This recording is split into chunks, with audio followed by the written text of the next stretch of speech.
Oke, Bismillahirrahmanirrahim. Assalamualaikum warahmatullahi wabarakatuh.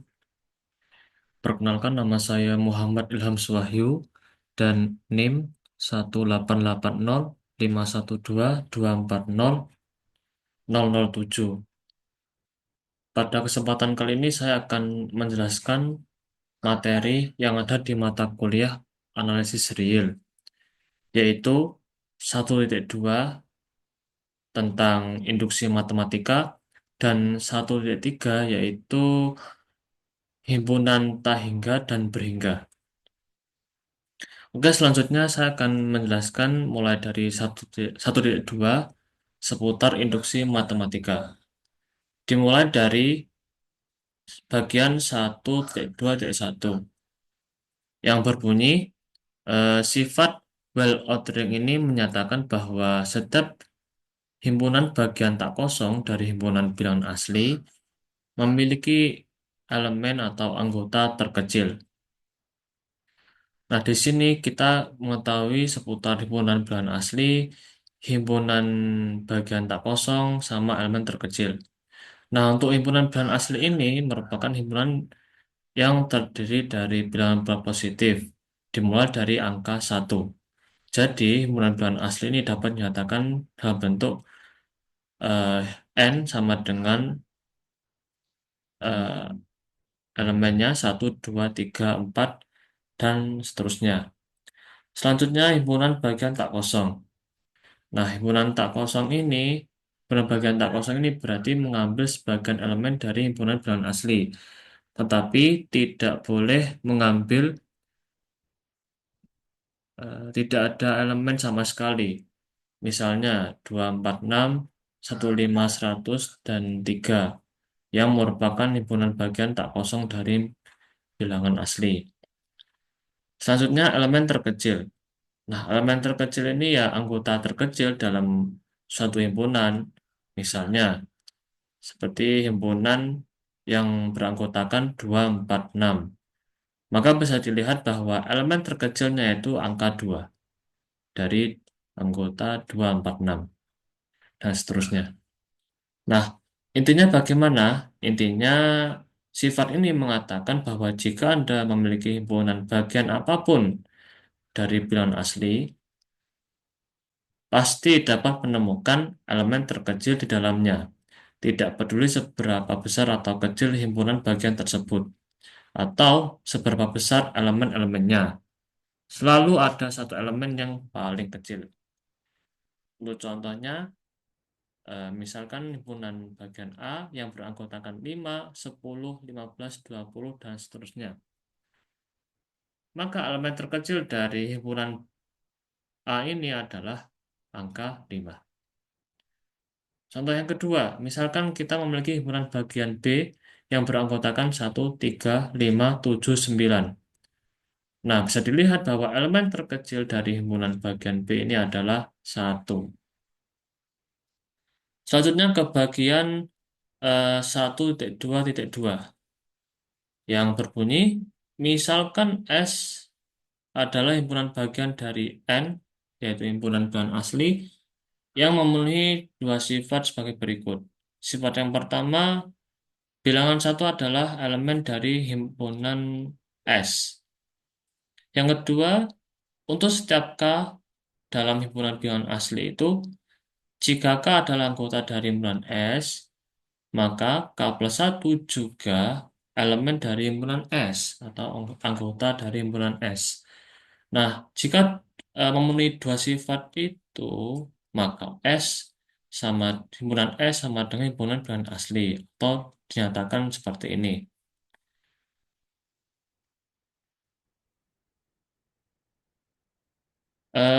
Untuk bagian 1.2.2 ini kita akan mengetahui seputar himpunan bagian S dengan N atau S subset N, yang dimana S itu adalah himpunan yang semua anggotanya juga merupakan anggota dari himpunan N atau himpunan bilangan asli. Himpunan S ini bisa sama dengan N atau bisa juga subset dari N itu sendiri atau himpunan bilangan asli. Untuk sifat satu basis induksi. Nah, ini merupakan langkah awal untuk menunjukkan bahwa bilangan asli pertama yaitu satu ini termasuk dalam himpunan S. Jika bilangan satu ini tidak termasuk dalam himpunan S, maka prinsip pertama dalam induksi ini tidak dapat diterapkan. Lalu sifat kedua yaitu langkah induksi. Ini adalah langkah yang menunjukkan bagaimana dapat melanjutkan dari satu bilangan asli ke bilangan asli berikutnya.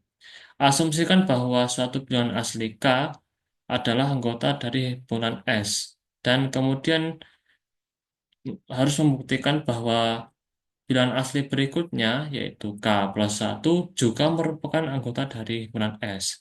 Dengan kata lain, kita harus menunjukkan bahwa jika K benar, maka K plus satu juga benar.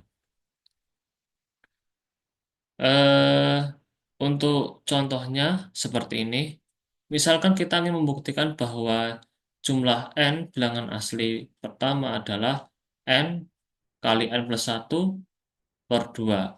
Dengan kata lain, kita ingin membuktikan bahwa satu plus 2 plus 3 sampai plus n sama dengan n kali n plus satu per 2 untuk semua n elemen himpunan bilangan asli.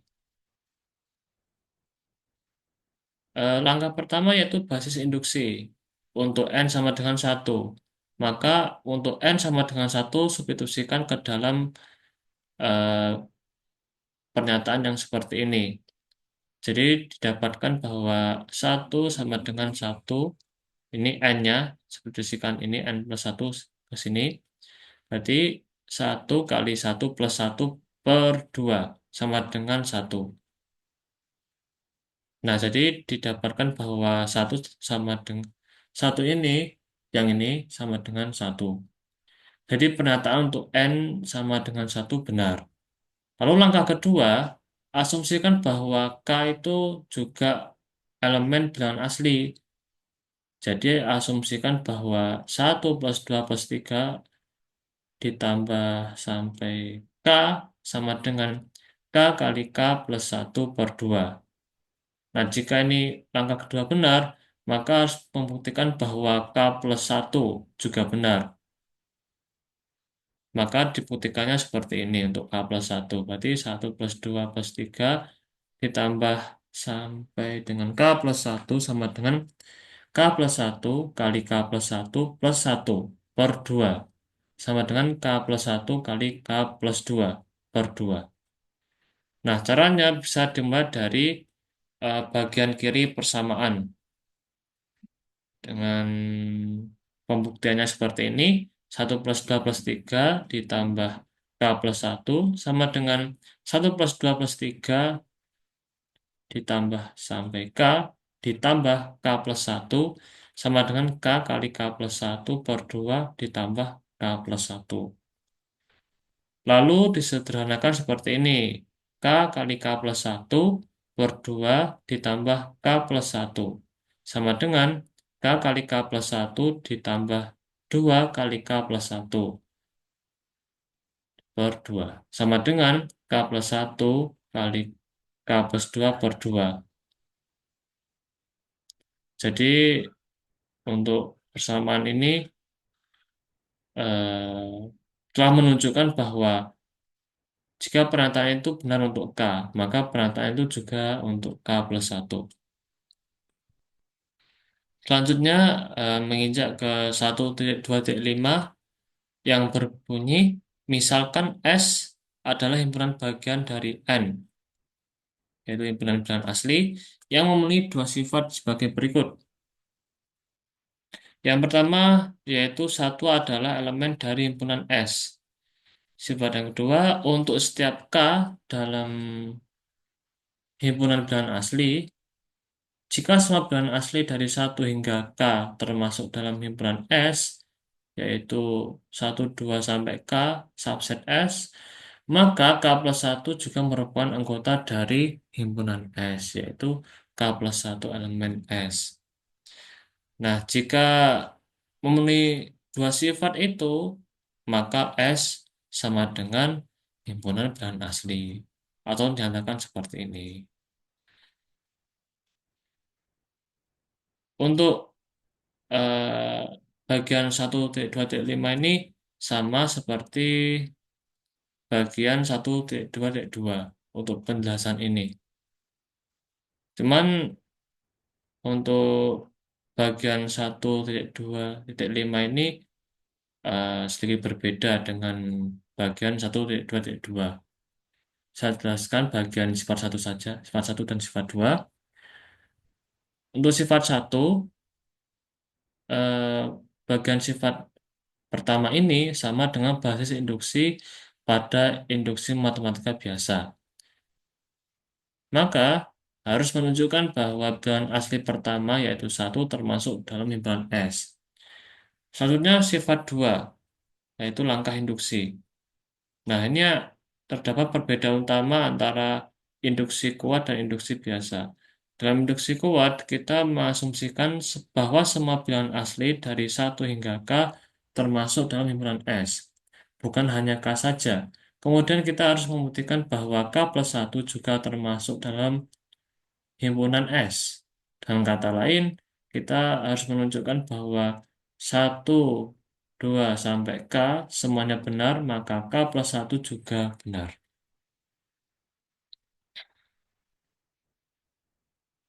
Selanjutnya, eh, karena bagian 1,2,5 sudah habis, maka kita akan beranjak ke 1,3 seputar himpunan hingga dan tak hingga. Kita mulai dari definisi 1,3,1. Bagian A, himpunan kosong dikatakan memiliki 0 elemen. Terus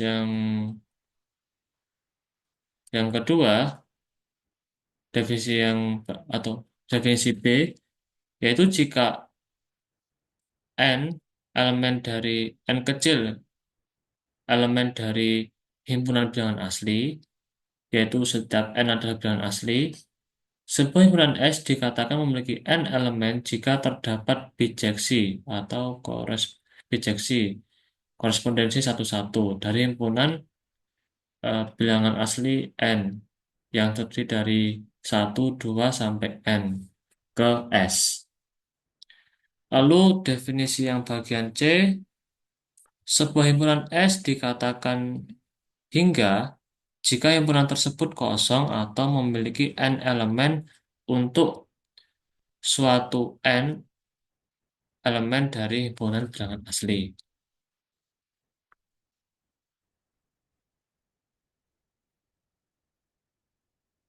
Selanjutnya definisi bagian D yaitu sebuah himpunan S dikatakan tak hingga jika himpunan tersebut tak hingga. Untuk penjelasannya, di definisi bagian A mengenai himpunan kosong itu, himpunan kosong ini merupakan himpunan yang tidak memiliki elemen sama sekali. Secara definisi, himpunan kosong memiliki 0 elemen. Ini adalah kasus dasar untuk mendefinisikan ukuran himpunan. Selanjutnya yaitu definisi bagian B, yaitu himpunan dengan n elemen, yaitu n bilangan apapun yang anggotanya himpunan bilangan asli, berarti kita berbicara tentang bilangan asli n, entah itu 1, 2, 3, dan seterusnya. Untuk himpunan bilangan asli ini yang dimulai dari 1, 2 sampai n, ini adalah notasi untuk himpunan yang berisi semua bilangan asli dari 1 hingga n. Misalnya, jika n sama dengan 3, maka n tiganya yaitu sama dengan 1, 2, 3, dan seterusnya. Yaitu himpunan dengan n elemen dikatakan bijeksi. Bijeksi ini adalah fungsi yang bersifat injektif satu-satu dan surjektif atau onto. Nah, dikatakan injektif bahwa setiap elemen di himpunan bilangan asli dipetakan ke elemen yang berbeda di himpunan S. Tidak ada dua elemen di himpunan bilangan asli yang dipetakan ke elemen yang sama di himpunan S. Nah, untuk subjektif atau onto, setiap elemen di himpunan S memiliki pasangan di himpunan N atau bilangan asli. Tidak ada elemen di himpunan S yang tidak dipetakan oleh elemen dari himpunan bilangan asli. Nah, inti dari definisi ini adalah himpunan S memiliki n elemen jika dapat memasangkan setiap elemen di himpunan S dengan tepat satu bilangan asli dari angka 1 hingga n tanpa ada yang tersisa atau kelebihan. Selanjutnya yaitu himpunan hingga. Maksudnya ini definisi bagian C mengenai himpunan hingga. Sebuah himpunan dikatakan hingga jika dapat menghitung jumlah elemennya dan mendapatkan bilangan bulat non-negatif. Ada dua kemungkinan. Yang pertama, himpunan tersebut kosong memiliki nol elemen.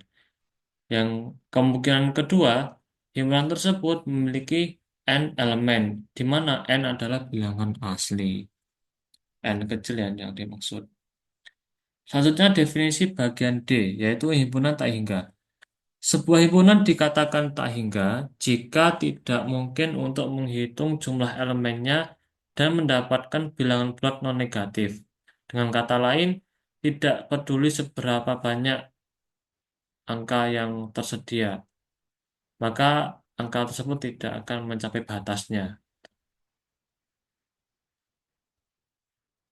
Untuk contoh, terutama yang himpunan hingga, diketahui himpunan A itu sama dengan ABC.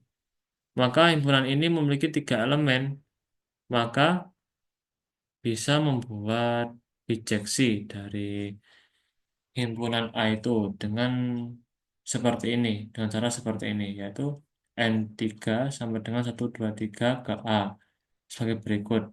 Di 1 ke A, terus 2 ke B, terus 3 C. 3 ke C. Jika dipasangkan satu-satu. Selanjutnya yaitu himpunan B dengan anggota merah, biru, hijau, kuning. Nah, himpunan ini memiliki 4 elemen. Selanjutnya himpunan C sama dengan himpunan kosong. Nah, himpunan ini dikatakan himpunan kosong jika memiliki 0 elemen. Selanjutnya yaitu himpunan tak hingga. Himpunan tak hingga ini contohnya yaitu himpunan bilangan asli yang beranggotakan satu, 2, 3, dan seterusnya. Nah, pada himpunan asli ini eh, tidak akan pernah mencapai titik batas akhir saat menghitung bilangan asli.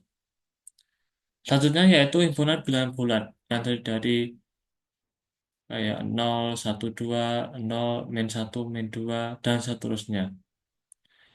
Ya, selanjutnya contoh yang terakhir dari himpunan Tahingga itu himpunan bilangan real. Selanjutnya yaitu 1.3.2 seputar teorema keunikan. Teorema ini berbunyi, jika S adalah himpunan hingga, maka jumlah elemen dalam S adalah bilangan unik dalam himpunan bilangan asli. Penjelasannya, terutama yang himpunan hingga ini, seperti yang didefinisikan sebelumnya, dari definisi 1.3.1, sebuah himpunan S dikatakan hingga jika himpunan tersebut kosong atau memiliki N elemen untuk suatu N anggota bilangan asli. Kemudian jumlah elemen dalam S. Ini mengacu pada kardinalitas dari himpunan S, yaitu banyaknya elemen yang ada dalam himpunan tersebut. Selanjutnya, bilangan unik dalam himpunan bilangan asli. Berarti bahwa jika kita menghitung jumlah elemen dalam himpunan hingga S, kita akan mendapatkan satu bilangan asli tertentu. Dan tidak ada bilangan asli lain yang dapat mewakili jumlah elemen dalam himpunan S dengan benar. Nah, ini dari teorema 1.3.2 ini adalah teorema ini menyatakan bahwa himpunan hingga tidak dapat memiliki dua jumlah elemen yang berbeda secara bersamaan. Nah, jika Anda menghitung elemen-elemennya dengan benar, Anda akan selalu mendapatkan jawaban yang sama. Contoh, yang pertama, misalkan himpunan S adalah himpunan S yang terdiri dari anggota A, B, C. Himpunan ini hingga dan memiliki tiga elemen. Teorema keunikan mengatakan bahwa himpunan S tidak mungkin memiliki dua elemen atau empat elemen atau jumlah elemen lain selain tiga. Maka jumlah elemen dalam himpunan S ini adalah unik, yaitu tiga. Contoh yang kedua yaitu misalkan himpunan S sama sama dengan himpunan kosong. Himpunan ini hingga dan memiliki nol elemen. Teorema keunikan mengatakan bahwa S tidak mungkin memiliki satu elemen atau dua elemen atau sejumlah elemen lain selain nol. Selanjutnya bagian 1.3.3, maksudnya teorema 1.3.3 yang menyatakan bahwa himpunan bilangan asli adalah himpunan tak hingga. Untuk membuktikannya bahwa himpunan bilangan asli adalah tak hingga, dapat menggunakan pembuktian dengan kontradiksi. Pertama, asumsi kan. Pertama dengan asumsi.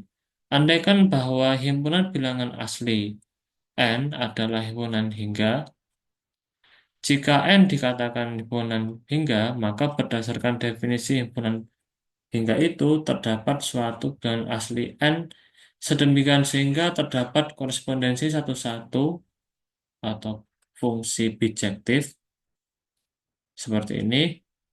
Berarti dapat membuat daftar semua elemen dalam himpunan bilangan asli seperti F1, F2, F3 sampai Fn. Dan daftar ini akan memiliki elemen terakhir yaitu Fn. Namun perhatikan bahwa untuk bilangan asli n yang kita pilih yang diasumsikan sebagai jumlah elemen terakhir dalam himpunan bilangan asli selalu dapat menemukan bilangan asli lain yang lebih besar dari n, misalnya n plus 1. Karena n plus 1 juga merupakan bilangan asli dan n plus 1 lebih besar dari n, maka n plus 1 tidak termasuk dalam daftar F1, F2, F3 sampai Fn. Ini berarti bahwa fungsi yang kita asumsikan sebagai bijektif sebenarnya tidak surjektif. Tidak semua elemen di N terpetakan oleh elemen di anggota 1, 2, 3 sampai N. Karena ada elemen N plus 1 dan sebenarnya tak hingga banyak elemen lainnya yang lebih besar dari N di himpunan bilangan asli itu yang tidak termasuk dalam fungsi F. Kontradiksi ini menunjukkan bahwa asumsi awal bahwa himpunan bilangan asli itu adalah himpunan hingga. Jadi, jadi kontradiksi dari hasil pembuktian ini. Selanjutnya yaitu bagian teorema 1.3.4 eh, yang yang yang dijabarkan dalam bentuk A, bagian B, bagian C. Teorema 1.3.4 bagian A, yaitu jika A adalah himpunan dengan M elemen dan himpunan B adalah himpunan dengan N elemen, Dan jika A irisan B eh, sama dengan himpunan kosong, maka A gabungan B memiliki M plus N elemen. Untuk penjelasan bagian A ini, himpunan A dengan M elemen berarti bahwa kardinalitas dari himpunan A adalah M. Dan dapat dinyatakan seperti ini. Berarti kardinalitas himpunan A sama dengan M. Atau jumlah himpunan A sama dengan M. Apapun, berapapun jumlahnya. Selanjutnya, himpunan B dengan N elemen berarti bahwa kardinalitas dari himpunan B adalah N. Dan dapat ditulis seperti ini. Kardinalitas himpunan B sama dengan N. Selanjutnya yaitu A irisan B sama dengan himpunan kosong. Simbol irisan ini menunjukkan operasi irisan himpunan. Nah, A irisan B adalah himpunan yang berisi semua elemen yang berada di dalam himpunan A dan juga berada di dalam himpunan B. Jika A irisan B sama dengan himpunan kosong, berarti bahwa himpunan A dan himpunan B tidak memiliki elemen yang sama. Dengan kata lain, himpunan A dan B adalah dua himpunan yang saling lepas atau disjoint. Selanjutnya yaitu A. A gabungan B memiliki M tambah N elemen. Nah, simbol gabungan ini menunjukkan operasi gabungan himpunan. A gabungan B adalah himpunan yang berisi semua elemen yang berada di dalam himpunan A atau berada di dalam himpunan B atau keduanya. Saya ulang lagi. A gabungan B adalah himpunan yang berisi semua elemen yang berada di dalam himpunan A atau berada di dalam himpunan B atau keduanya. Karena A dan B tidak memiliki elemen yang sama, maka semua M elemen dari himpunan A dan semua N dari himpunan B adalah elemen yang berbeda dalam gabungan A gabungan B. Oleh karena itu, jumlah total elemen dalam A gabungan B ini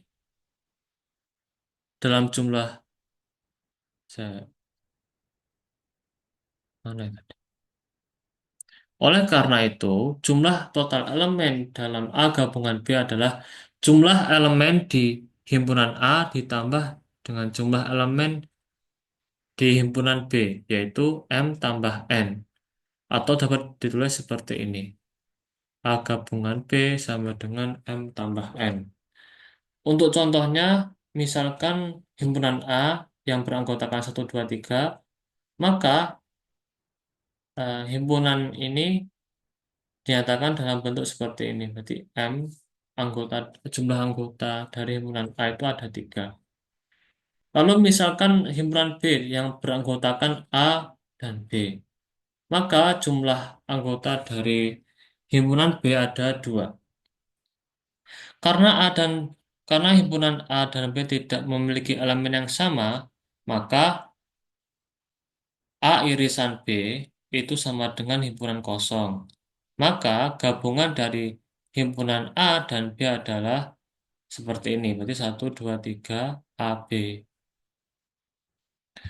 Selanjutnya yaitu jumlah elemen dalam A gabungan B adalah 5 yang sama dengan terus untuk detailnya berarti M tambah N sama dengan M-nya itu 3, N-nya 2. Jadi A gabungan B itu jumlah totalnya ada 5 untuk anggotanya ya. Selanjutnya definisi bagian B.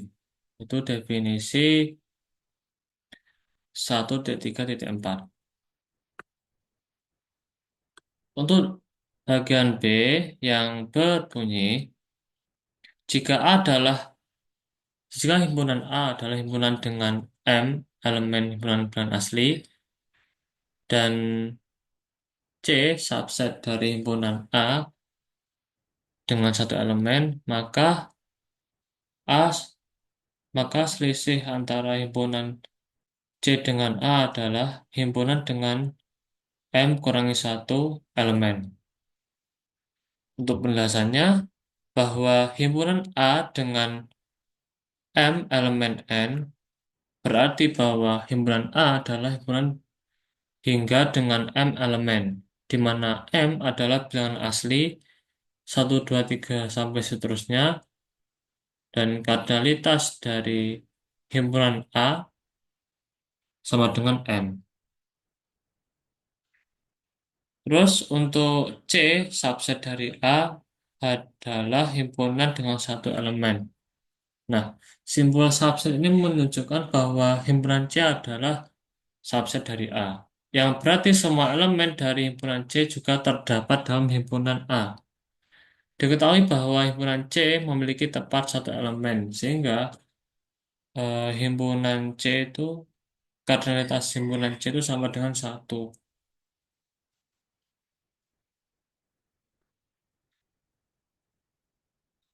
Selanjutnya yaitu selisih himpunan A, selisih himpunan C dengan A adalah himpunan dengan M kurangi satu elemen. Nah, simbol selisih ini menunjukkan operasi selisih himpunan. Himpunan C selisih A adalah himpunan yang berisi semua elemen yang berada di dalam himpunan A, tetapi tidak berada di dalam himpunan C. Karena C adalah subset dari A dan C hanya memiliki satu elemen, maka ketika kita menghilangkan elemen tersebut dari himpunan A, jumlah elemen dalam himpunan akan berkurang sebanyak satu. Oleh karena itu, kardinalitas dari selisih himpunan C dengan A adalah eh, ada seperti ini. Selisih A dengan C sama dengan M dikurangi satu. Contoh, misalkan himpunan A yang beranggotakan 1, 2, 3, 4, maka M sama dengan himpunan kardinalitas dari himpunan A, yaitu 4. Misalkan himpunan C adalah 3, anggotanya 3, maka C subset A dan dan kardinalitas C sama dengan satu. Maka selisih dari himpunan A dan C adalah 1, 2, 4. Nah, jumlah elemen dalam A selisih C sama adalah 3. Yang sama dengan M kurangi satu sama dengan 4 kurangi satu sama dengan 3. Terusnya, definisi satu titik. Teorema 1,3,4 C. Jika C adalah himpunan tak hingga dan B adalah himpunan hingga, maka C selisih B adalah himpunan tak hingga. Untuk penjelasannya, himpunan C adalah himpunan tak hingga. Berarti bahwa himpunan C memiliki jumlah elemen yang tidak terbatas. Selain itu, tidak dapat menyatakan kardinalitasnya dengan bilangan bulat tertentu. Himpunan B dikatakan himpunan berhingga, berarti bahwa himpunan B memiliki jumlah elemen yang terbatas. Katakanlah jumlah eh, anggota himpunan B itu K, di mana K adalah bilangan bulat non-negatif.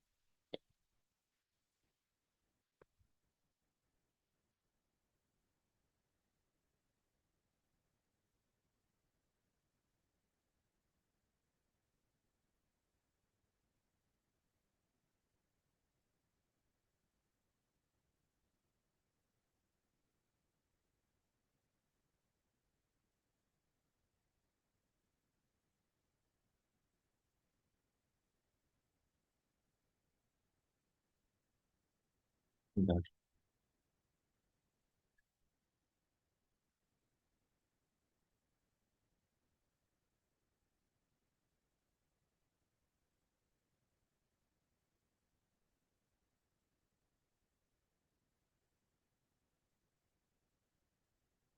Nah, selanjutnya yaitu eh,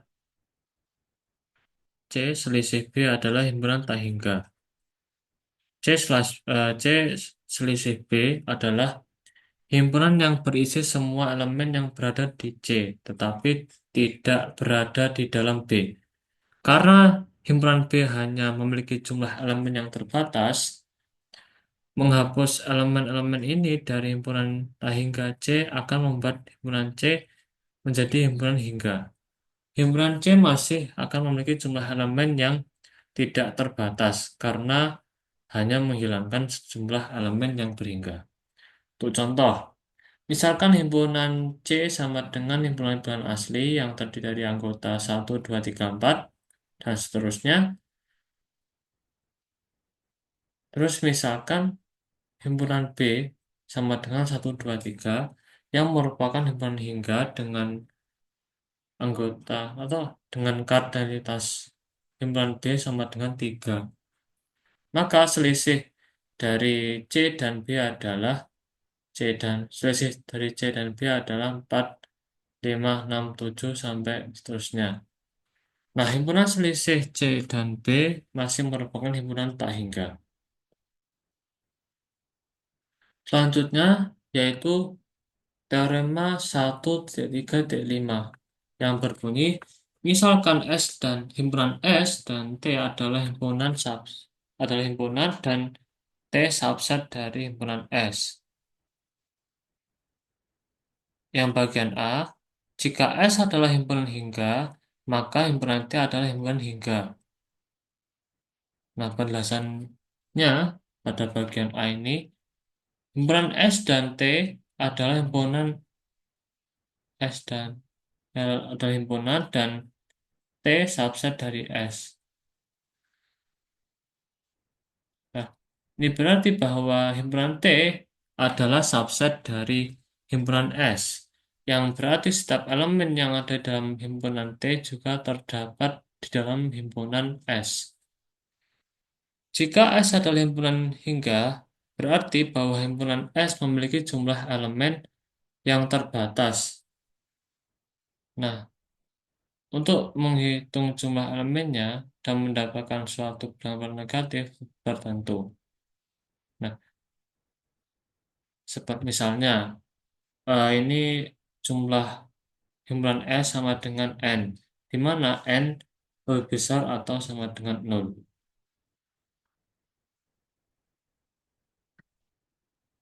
Selanjutnya, eh, maka himpunan T adalah himpunan hingga.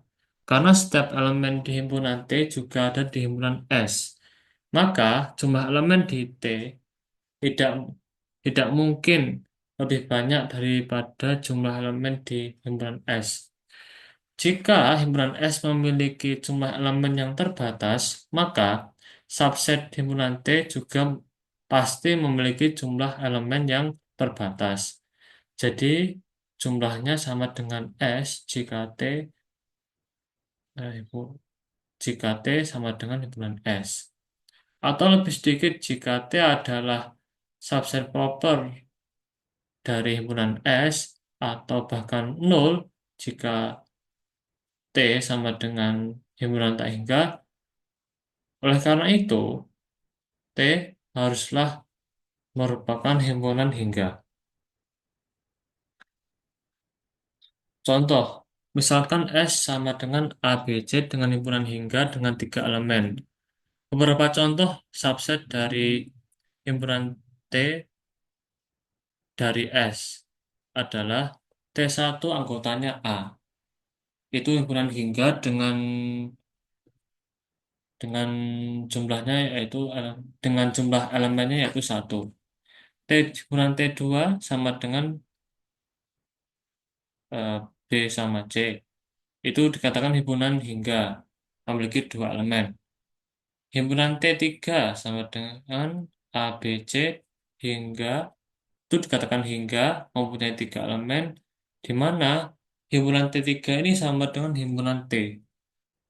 Ya, di mana himpunan T3 itu sama dengan himpunan S. Sedangkan T4 itu merupakan bilangan himpunan kosong. hingga 0 elemen. Dalam semua kasus ini, subset himpunan T dari himpunan hingga S juga merupakan himpunan hingga. Selanjutnya, teorema 1.3.5 bagian B. Jika T adalah himpunan tak hingga, maka himpunan S adalah himpunan tak hingga. Penjelasannya, himpunan S dan himpunan T adalah himpunan, dan T itu subset dari S. Sama seperti bagian A yang sebelumnya, himpunan T adalah subset dari S. Nah, jika himpunan T adalah himpunan tak hingga, berarti bahwa himpunan T memiliki jumlah elemen yang tidak terbatas. Selanjutnya, untuk S dikatakan himpunan berhingga. Sebentar. Nah, selanjutnya yaitu maka S adalah himpunan tak hingga karena T adalah subset dari S. Semua elemen di himpunan T juga ada di S. Jika himpunan T sudah memiliki jumlah elemen yang tidak terbatas, maka himpunan S yang memuat semua elemen T dan mungkin elemen-elemen lain juga pasti memiliki jumlah elemen yang tidak terbatas. Jika himpunan S adalah himpunan hingga, maka subsetnya himpunan T itu juga pasti hingga, yang bertentangan dengan asumsi bahwa T adalah himpunan tak hingga. Oleh karena itu, himpunan S haruslah merupakan himpunan tak hingga. Untuk contohnya seperti ini. Selanjutnya yaitu definisi 1.3.6. Untuk bagian A berbunyi, sebuah himpunan S dikatakan denurable, denumerable, atau countable infinite terhitung tak hingga. Jika terdapat sebuah bijeksi dari himpunan bilangan asli N onto S. Untuk penjelasannya, bahwa himpunan bilangan asli seperti ini dinyatakannya. Terus eh, selain himpunan bilangan aksi, selain himpunan bilangan asli, terdapat bijeksi. Bijeksi adalah fungsi yang bersifat injektif satu-satu dan surjektif untuk. Nah, dikatakan injektif pada sebuah fungsi A dinyatakan B, A di fungsi A ke B dinyatakan injektif jika setiap elemen yang berada di himpunan A dipetakan ke elemen yang berbeda di himpunan B. Dengan kata lain, jika A1 tidak sama dengan A2, maka FA1 sama dengan FA2. Sebuah fungsi A ke B dikatakan surjektif jika setiap elemen di himpunan B merupakan image dari setidaknya satu elemen di himpunan A. Dan kata lain, untuk setiap B elemen B terdapat terdapat elemen A, elemen dari himpunan A. Sedemikian sehingga FA sama dengan B. Sebuah fungsi yang sekaligus injektif dan surjektif membentuk korespondensi satu-satu antara elemen-elemen di himpunan A dan elemen-elemen di himpunan B.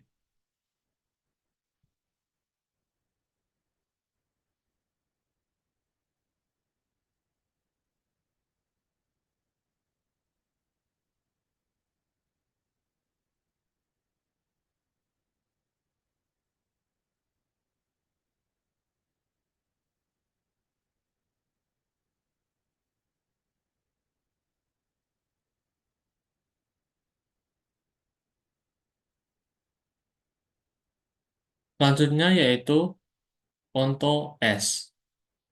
Setiap onto S menegaskan bahwa setiap fungsi bijektif tersebut memetakan setiap elemen dari himpunan bilangan asli ke elemen yang unik di himpunan S. Dan setiap elemen di himpunan S itu merupakan hasil pemetaan dari tepat satu elemen di himpunan bilangan asli. Untuk makna denumerable ini, jika ada bijeksi dari himpunan bilangan asli ke himpunan S, berarti kita dapat menghitung elemen-elemen di himpunan S dengan mengasosiasikannya dengan bilangan asli satu, 2, 3, dan seterusnya. Meskipun himpunan S adalah himpunan tak hingga, elemen-elemen dapat diurutkan dalam sebuah daftar tak hingga. Untuk contohnya seperti ini.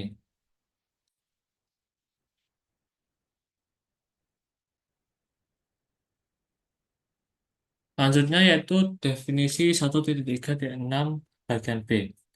Sebuah himpunan S dikatakan countable jika ia hingga atau denumerable.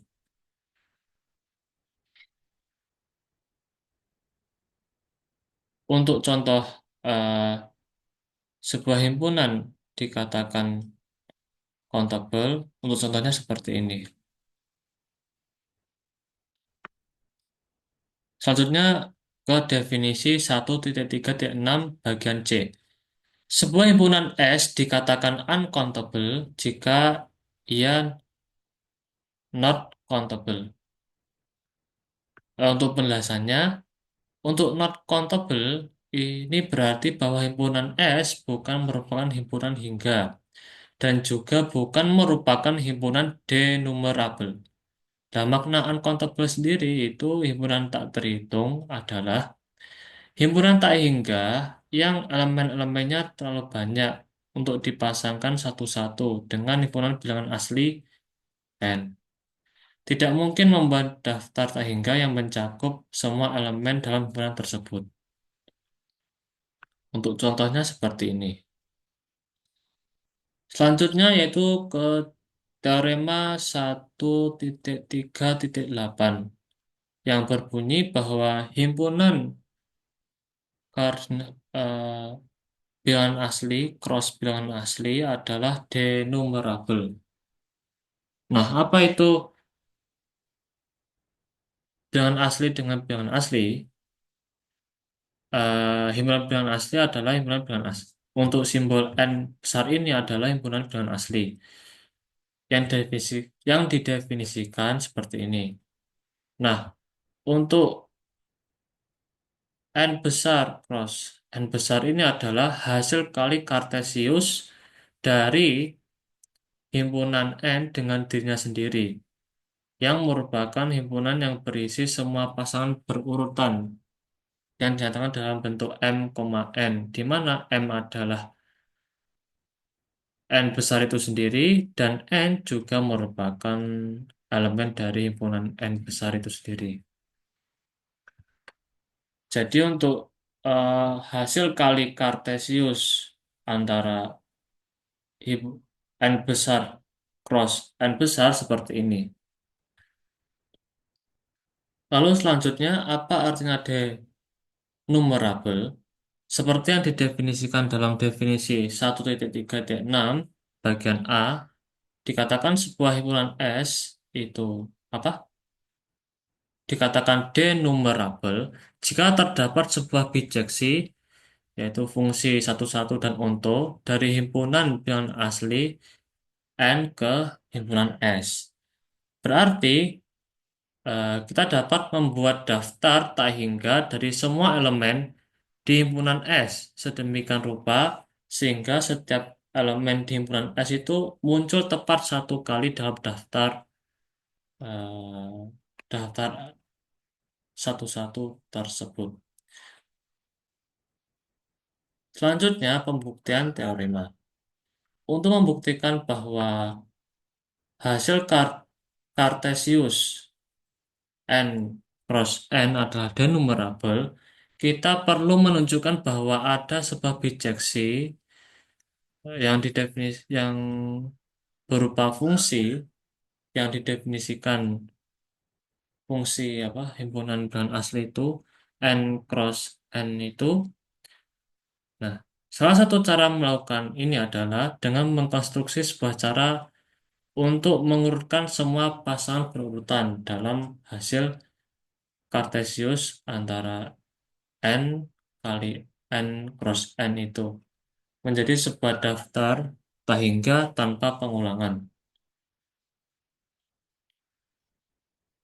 Untuk metodenya seperti ini ya, untuk apa mengurutkan apa pasangan berurutan dari hasil Kartesius seperti ini.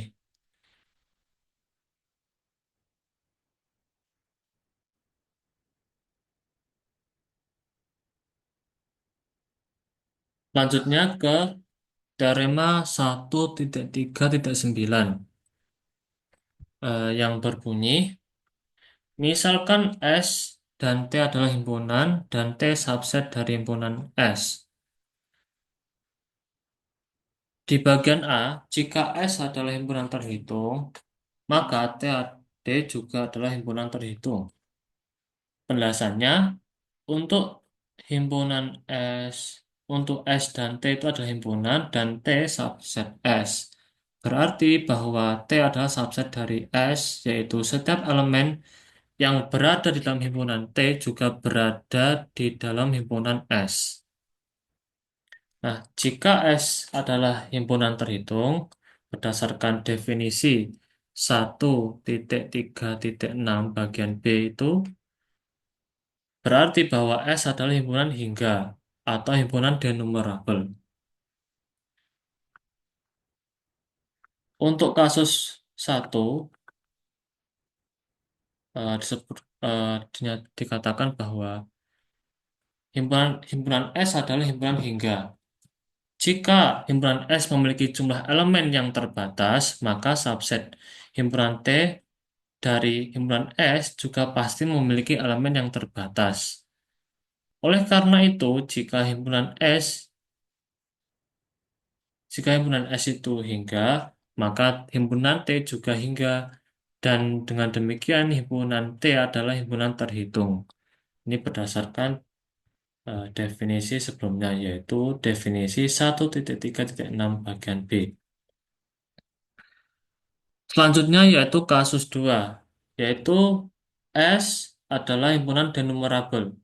Jika S adalah himpunan denumerable, maka ada bijeksi dari fungsi N, bilangan asli ke himpunan S, maka perlu menunjukkan bahwa ada fungsi injektif dari himpunan T ke himpunan bilangan asli. Jika T tak hingga atau T itu sendiri hingga. Nah, jika T adalah himpunan hingga, maka berdasarkan definisi, himpunan T adalah himpunan terhitung. Nah, jika T adalah himpunan tak hingga, maka kita tahu bahwa T, himpunan T subset dari himpunan S. Karena ada bijeksi antara himpunan S dan himpunan bilangan asli, kita dapat mengurutkan elemen-elemen himpunan S. Nah, kita dapat membuat daftar elemen-elemen himpunan T dalam urutan yang sama seperti mereka muncul dalam urut dalam urutan himpunan S. Karena S, karena T itu tak hingga, maka daftar ini akan menjadi daftar tak hingga dari semua elemen himpunan T tanpa pengulangan. Ini mengindikasikan bahwa adanya bijeksi antara T, eh, saya ulang lagi, ini mengindikasikan adanya bijeksi antara himpunan T dan himpunan bagian tak hingga dari N atau himpunan bilangan asli yang juga denumerable. Secara lebih formal, kita dapat membangun fungsi injektif, yaitu fungsi G, didefinisikan eh, himpunan T ke himpunan N, dan menggunakan fakta bahwa jika ada fungsi injektif dari himpunan T ke himpunan terhitung N, maka T juga terhitung.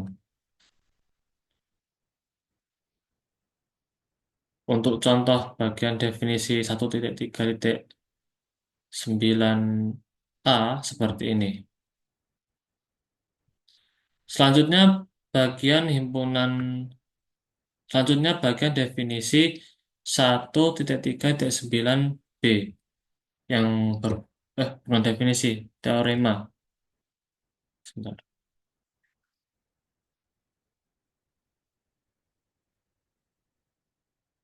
Oke. Selanjutnya ke teorema 1.3.9 B. Jika himpunan T adalah himpunan tak terhitung, maka S adalah himpunan tak terhitung.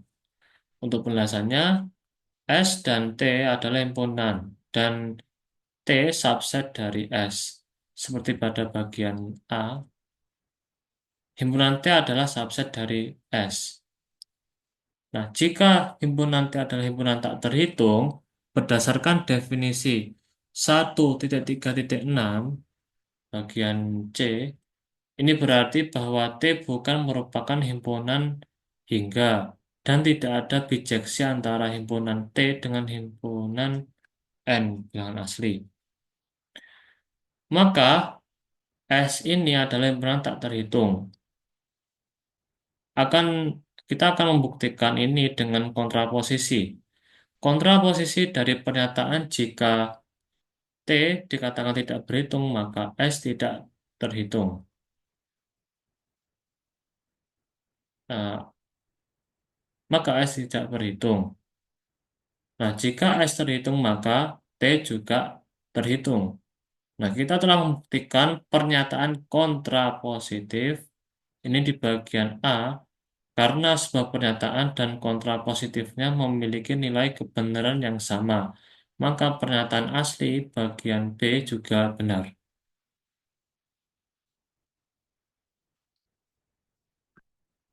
Untuk contohnya seperti ini. Untuk contoh teorema 1.3.9 bagian B.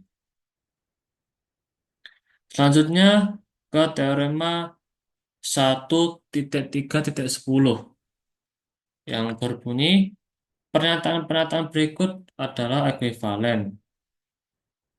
Bagian A, S adalah himpunan terhitung. B, bagian B, terdapat surjeksi dari himpunan bilangan asli untuk himpunan S. Yang bagian C, terdapat injeksi dari himpunan S ke dalam himpunan bilangan asli. Nah, untuk membuktikan bahwa ketiga pernyataan ini ekuivalen, kita perlu menunjukkan bahwa bagian A ekuivalen dengan B ekuivalen dengan C, dan C ekuivalen dengan A. Ke pembuktian, bagian A ekuivalen dengan bagian B. Jika S adalah himpunan terhitung, maka terdapat subjeksi dari himpunan bilangan asli untuk himpunan S. Untuk kasus 1, S adalah himpunan hingga. Jika S adalah himpunan hingga dengan n elemen, kita dapat menulisnya sebagai himpunan S yang beranggotakan S1, S2, sampai Sn. Kita dapat mendefinisikan sebuah fungsi dari himpunan bilangan asli ke himpunan S sebagai berikut. Untuk FK sama dengan SK, untuk rentang antara 1 sampai untuk K-nya mulai dari rentang 1 sampai N. Selanjutnya FK sama dengan SN untuk K lebih lebih besar dari N. Atau kita bisa memetakan ke elemen lain yang sudah ada di himpunan S. Fungsi F ini jelas surjektif karena setiap elemen di himpunan S adalah setidaknya satu bilangan asli. Bahkan tepat satu untuk S1 hingga Sn. Selanjutnya, kasus 2. S adalah himpunan denumerabel. Jika S adalah himpunan denumerabel, maka berdasarkan definisi terdapat bijeksi eh, himpunan N ke himpunan S. Karena setiap bijeksi juga merupakan surjeksi, maka dalam kasus ini juga terdapat surjeksi dari himpunan N untuk himpunan S. Dengan demikian, jika himpunan S adalah himpunan terhitung, maka terdapat surjeksi dari himpunan N untuk S. Pembuktian kedua yaitu bagian B ekuivalen dengan bagian C. Jika terdapat surjeksi dari himpunan N untuk S, maka terdapat injeksi dari himpunan S ke dalam himpunan bilangan asli. Untuk pembuktiannya seperti ini. Langsung saja ke bagian pembuktian bahwa bagian B ekuivalen dengan bagian A. Jika terdapat injeksi dari himpunan S ke dalam himpunan N, maka S adalah himpunan terhitung. Misalkan terdapat injeksi fungsi H yang didefinisikan atau yang dinyatakan sebagai himpunan S ke himpunan bilangan asli. Fungsi injektif H mendefinisikan sebagai injeksi antara S dan HS subset himpunan bilangan asli. Nah, himpunan HS ini adalah subset dari himpunan bilangan asli. Kita tahu bahwa setiap subset dari himpunan bilangan asli adalah terhitung. Jika eh, fungsi jika HS adalah himpunan hingga, maka ada bijeksi antara himpunan S dan HS. Himpunan S juga harus merupakan himpunan hingga, dan oleh karena itu, himpunan S adalah himpunan terhitung. Nah, jika himpunan HS adalah himpunan tak hingga, kita dapat mengurutkan elemen-elemen himpunan dari HS ke dalam urutan yang sama, seperti urutan bilangan asli, yang dinyatakan seperti ini. Kita dapat mendefinisikan sebuah eh, bijeksi antara himpunan bilangan asli dengan dan HS dengan KN menjadi elemen KN dalam urutan HS. Karena karena HS karena injek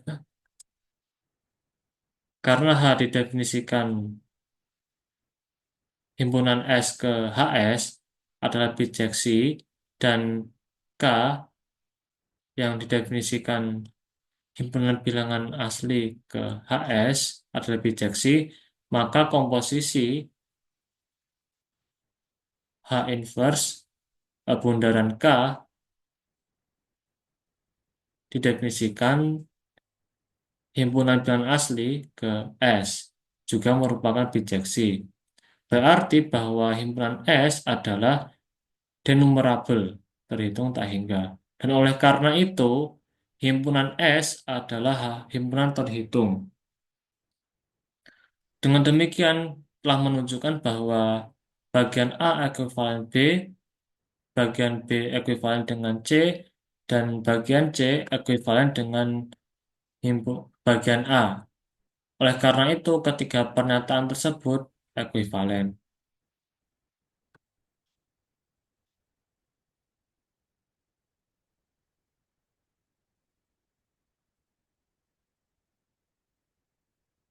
Selanjutnya yaitu teorema 1.3.11 yang berbunyi himpunan bilangan rasional dari himpunan bilangan himpunan Q besar atau himpunan rasional dari semua bilangan rasional adalah denumerable.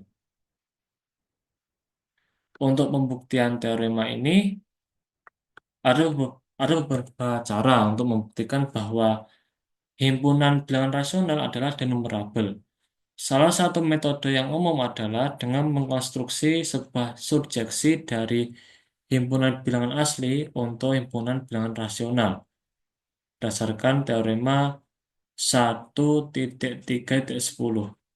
Jika ada surjeksi dari himpunan bilangan asli ke himpunan bilangan rasional, maka himpunan bilangan rasional ini terhitung. Karena himpunan bilangan rasional jelas tak hingga, maka ia harus denumerable.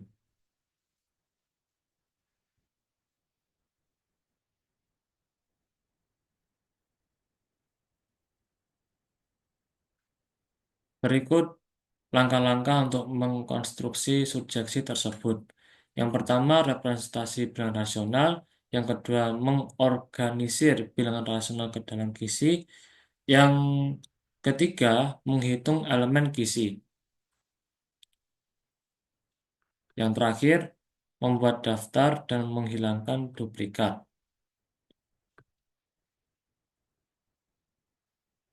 Selanjutnya yaitu teorema 1.3.12 yang berbunyi jika AM adalah himpunan terhitung untuk setiap M elemen N, maka gabungan dari himpunan A,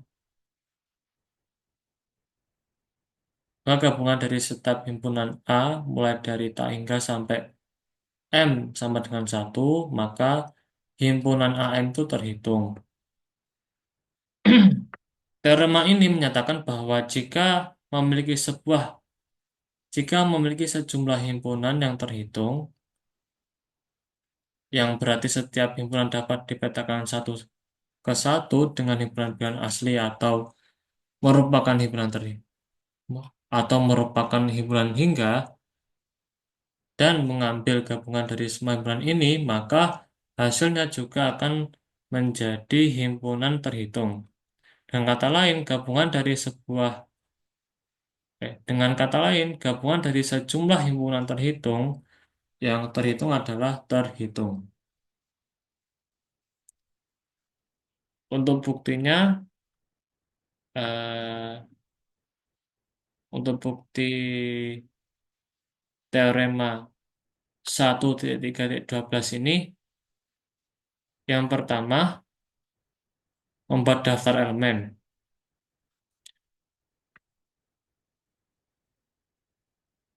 Karena setiap AM terhitung, kita dapat membuat daftar elemen-elemennya sebagai berikut dan dinyatakan seperti AM sama dengan AM1, AM2, AM3, sampai seterusnya.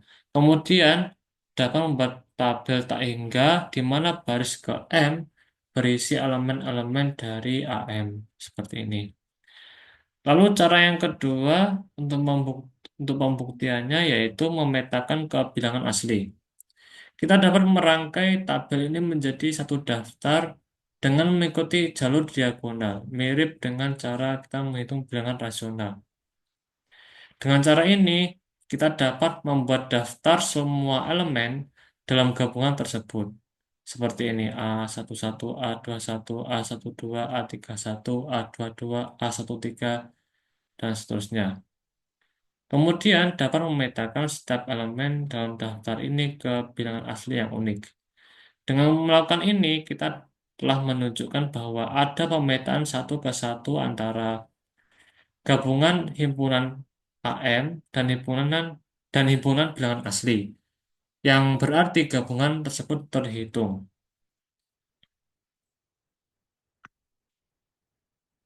Untuk contohnya seperti ini. Selanjutnya ke teorema 1.3.13 yang berkaitan dengan teorema Cantor. Teorema ini berbunyi, jika A adalah himpunan apapun, maka tidak ada surjeksi dari himpunan A untuk himpunan kuasa P, P besar, himpunan kuasa A dari semua subset A.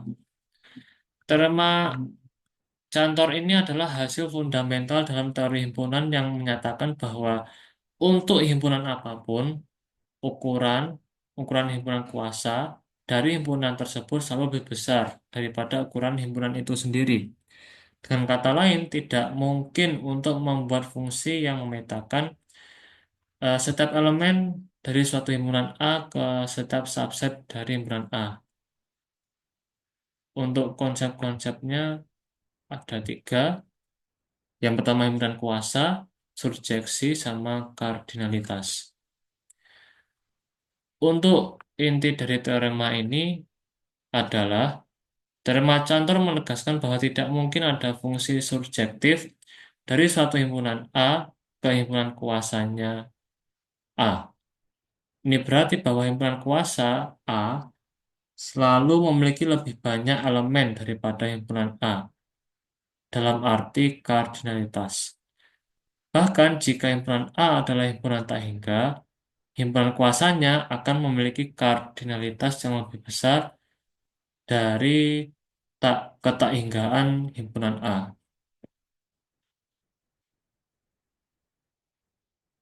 Untuk pembuktian teorema Cantor ini ada beberapa langkah, ada tiga langkah. Yang pertama yaitu asumsikan sebaliknya. Andaikan bahwa ada suatu himpunan A dan sebuah fungsi surjektif, yaitu fungsi surjektif A ke himpunan kuasa A, berarti bahwa untuk setiap subset, yaitu himpunan S subset himpunan A, terdapat setidaknya satu elemen dari himpunan A sedemikian hingga FA sama dengan S. Konstruksi himpunan khusus. Kita definisikan subset himpunan D dari himpunan A sebagai berikut. Nah, himpunan D ini berisi semua elemen X dari A yang tidak termasuk dalam subset Fx yang dipetakan oleh X itu sendiri karena dia adalah subset dari himpunan A. Maka himpunan D elemen dari himpunan kuasa A. Yang ketiga, kontradiksi. Karena kita mengasumsikan bahwa fungsi F adalah surjektif, maka harus ada suatu elemen A, maka harus ada A elemen dari anggota suatu suatu A elemen dari himpunan A. Sedemikian hingga FA sama dengan himpunan D. Sekarang ajukan pertanyaan, apakah elemen A termasuk dalam himpunan D? Kasus 1. Andaikan A elemen dari himpunan D berdasarkan definisi himpunan D itu, jika A elemen dari D, maka A bukan elemen dari FA. Karena FA adalah himpunan D, ini berarti elemen A bu- ini berarti A bukan elemen dari himpunan D. Ini adalah kontradiksi. Kasus 2, andaikan andaikan A bukan elemen dari himpunan D berdasarkan definisi D, jika A bukan elemen dari himpunan D, maka A elemen dari FA. Karena FA sama dengan himpunan D, berarti A elemen dari himpunan D. Ini juga merupakan kontradiksi. Nah, kesimpulan dari pembuktian ini, dari pembuktian apa 1.3.13, karena kedua kasus mengarah pada kontradiksi, asumsi awal bahwa ada fungsi surjektif dari himpunan A ke himpunan kuasa A harus salah. Oleh karena itu, tidak ada surjeksi dari himpunan A untuk himpunan kuasa A.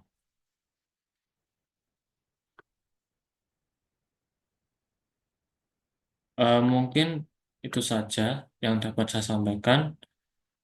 Kurang lebihnya mohon dimaafkan. Saya akhiri. Wassalamualaikum warahmatullahi wabarakatuh.